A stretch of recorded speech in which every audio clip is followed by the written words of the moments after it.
क्या आपका बच्चा अभी भी बेड वेटिंग करता है और आप बहुत परेशान हैं? तो आज हम 100% जो इफेक्टिव रेमेडीज एंड ट्रीटमेंट जो रहता है बेड वेटिंग का, जिसे हम नॉक्चर्नल एन्यूरिसिस भी बोलते हैं। नॉक्चर्नल इसलिए बिकॉज ज़्यादातर रात को ही बच्चे बिस्तर को गीला करते हैं, लेकिन कई बार ये कंडीशन मॉर्निंग में भी हमें देखने को मिलती है। तो उसका आज हम 100% इफेक्टिव जो ट्रीटमेंट एंड रेमेडीज रहती हैं उसके बारे में बात करेंगे। तो नंबर 1 पर है डेट्स, ड्राई डेट्स, जिसे हम छुहारा भी बोलते हैं। छुहारा जो होता है इसका बहुत ही फायदेमंद इलाज है। छुहारे को आपने वार्म मिल्क में या फिर आप मिल्क में से बॉईल कर सकते हैं और सुबह शाम आपने छुहारा साथ में चिपा के देना है बच्चे को और साथ में दूध भी पिला देना है। नॉर्मली क्या होता है कि जो 4 से 5 साल तक बच्चा जो है वो ब्लैडर कंट्रोल करना सीख जाता है, but due to certain conditions कई बार बच्चा ब्लैडर कंट्रोल नहीं कर पाता है। कई बार तो ये कोई न्यूरोलॉजिकल प्रॉब्लम हो सकती है या साइकोलॉजिकल प्रॉब्लम हो सकती है या क्रॉनिक कॉन्स्टिपेशन हो सकती है या हो सकता है वॉर्म इन्फेस्टेशन हो, उसके कारण भी ये कंडीशन हो सकती है। तो पहले आप रूल आउट करवाएं कि कोई पैथोलॉजिकल कंडीशन तो नहीं है। अगर नहीं है तो कई बार बच्चे को हमें ब्लैडर ट्रेनिंग देना होता है, या फिर कई बार जो ब्लैडर के मसल्स हैं वो वीक होते हैं, कई बार न्यूरल पाथवेज जो है वो वीक होता है। तो उसको ध्यान में रखते हुए हम ये रेमेडीज करते हैं। तो छुहारा नंबर 1 पे आता है। नंबर 2 पे आ जाता है आपका वॉलनट्स, दैट इज अखरोट।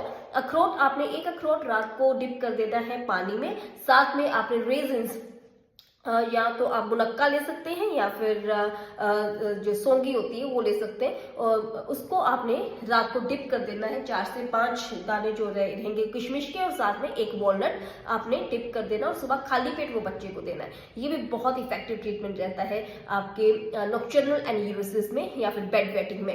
नंबर 3 पे रहेगा आपका काले तिल। काले तिल आपने लेने हैं, उसको आपको तवे पर भूनना है और उसको आपने गुड़ में मिक्स कर लेना है। गुड़ के पाउडर, जैगरी पाउडर में मिक्स कर लेना है। आप चाहें तो आप इसके लड्डू भी बना सकते हैं, काले तिल और साथ में जैगरी के या गुड़ के आप लड्डू भी बना सकते हैं। और एक रोज का लड्डू जो है आपने बच्चे को देना है, या फिर अगर आप पाउडर फॉर्म में लेना चाहते हैं तो जो तिल रहते हैं उसको भी आप पाउडर फॉर्म में कर सकते हैं। जैगरी जो गुड़ रहता है उसको भी आप पाउडर फॉर्म में कर सकते हैं और सुबह शाम बच्चे को आधा चम्मच दूध के साथ आप दे सकते हैं। तो ये सारी जो रेमेडीज रहती हैं बहुत इफेक्टिव रहती हैं। नंबर 2 पे रहेगा आपका कि आपने बच्चे को जितने भी कैफिनेटेड ड्रिंक्स हैं या फिर कार्बोनेटेड ड्रिंक्स हैं, जैसे कोल्ड ड्रिंक्स हैं या फिर चाय कॉफी है ना, ऐसी चीजें जो होती हैं, मीठा, चॉकलेट्स, ये सब को आपने परहेज करवाना है। बिना परहेज के नहीं आपका ये ठीक हो पाएगा सोल्यूशन। तो कैफिनेटेड ड्रिंक्स को आपने अवॉइड करनी है। वाटर का इंटेक जो है वो आप भी आपने लिमिट कर देना है। इवनिंग टाइम पर सोने से 2-3 घंटे पहले आपने बहुत कम पानी देना है बच्चे को, या फिर दूध भी नहीं देना है। दूध भी सोने से 2 घंटे पहले ही आपने देना है। दूध में आप सिनेमन पाउडर, दालचीनी का पाउडर एक चुटकी आप डालकर दूध में दे सकते हैं सोने से पहले। वो भी बहुत अच्छी होम रेमेडी रहती है इस बेड वेटिंग की। इसके अलावा आपने बच्चे को पेल्विक फ्लोर की एक्सरसाइजेस करवानी है। पेल्विक फ्लोर मसल्स को टाइट करने के लिए, जैसे कि लेटकर साइकिलिंग हो गया, ये आप कहने को बोले, और सुबह शाम 10-10 मिनट भी अगर आप पेल्विक फ्लोर एक्सरसाइजेस करवाते हैं तो उससे भी बहुत अच्छा आपके बेड वेटिंग में इफेक्टिव ट्रीटमेंट रहता है।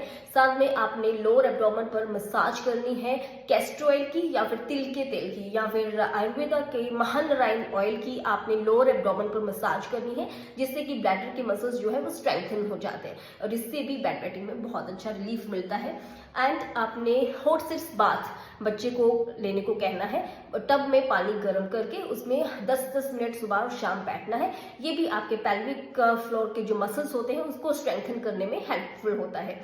तो ये सब चीजें अगर आप करते हैं और आप देखते हैं कि आपके बच्चे में बेड वेटिंग की समस्या ठीक हो जाती है, आपने डबल वाइडिंग टेक्निक एक साथ में अप्लाई करना है। इसमें ये रहता है कि सोने से पहले आप बच्चे को यूरिनेशन के लिए भेजें एंड आधे घंटे के बाद फिर से आप उसे बोले कि आपको यूरिनेट करना है, जिससे कि ब्लैडर अच्छे से खाली हो जाए। और नाइट को भी आप अलार्म लगा के सोए, हर 2-2 घंटे के बाद आपने यूरिनेशन के लिए बच्चे को भेजना है।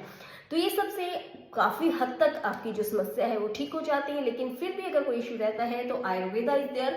आयुर्वेदा में इसे हम शैया मूत्र के नाम से जानते हैं, जो कि अपान वायु का विकार है, और इसमें बहुत ही अच्छी हर्ब्स एंड मेडिकेशंस हैं हमारे पास। बहुमूत्रांतक रस है, कुमार कल्याण रस है, सारस्वता रिष्ट है, या फिर आपका ब्रह्मी चूर्ण, Ashwagandha, lot of things are there, Chandrakala रस, चंद्र प्रभावटी। लेकिन आयुर्वेदिक मेडिसिन कभी भी सेल्फ मेडिकेशन के लिए हम नहीं कहते हैं, आपको अंडर द एक्सपर्ट गाइडेंस ही वो लेना चाहिए। तो अगर आप भी किसी भी तरह की कोई हार्मोनल सिचुएशन या लाइफस्टाइल डिसऑर्डर से परेशान है, आप हमें कंसल्ट कर सकते हैं ऑनलाइन या ऑफलाइन, नीचे दिए गए नंबर पर आप कंसल्ट कर सकते हैं। अगर PCOS, infertility, piles, arthritis, skin या हेयर से रिलेटेड किसी भी तरह का कोई भी आपको इशू है, क्रॉनिक प्रॉब्लम है, तो आप हमें कंसल्ट कर सकते हैं। हम आपका बेस्ट ट्रीटमेंट करने के लिए हेल्प करेंगे।